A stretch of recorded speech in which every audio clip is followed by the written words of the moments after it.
Who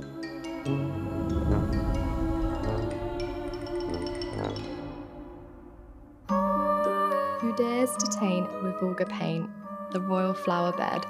For painting my roses red, someone will lose his head.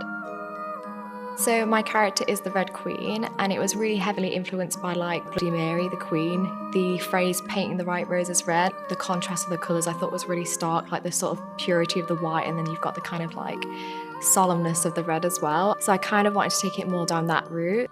To create my white base, I used the SFX cream colour on white, and I just started packing that on with like a sponge and just making sure it was really nice and well blended. So the first thing I did when creating my look was gluing down my brows. I then went in with my white base and just started adding structure to the face with contour. And then I think the next most important thing for me was the eyes. It was kind of like the centerpiece of like my face for me. So I just started like outlining my like sad brows because I really wanted to convey this sort of like conflict within my character. Like she was kind of sad that she'd gone from this pure like white thing into this sort of like evil queen. And then I started building up colours on the eyes. I started with a liquid lip and then intensifying it with a red eyeshadow to really get that pigment in, and then just popping glitter onto the middle bit.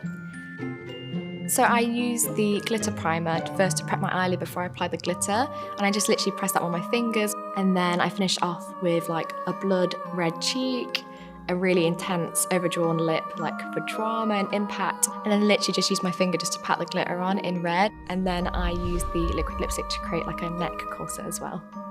I used the bright red from the Phoenix palette and the sort of deeper burgundy tones from the Spur By It palette just to really build up that contour and give like the sort of face that I wanted, and just add that drama without using too much black, because I felt like that would really take away from the sort of like contrast between the red and white I was going for.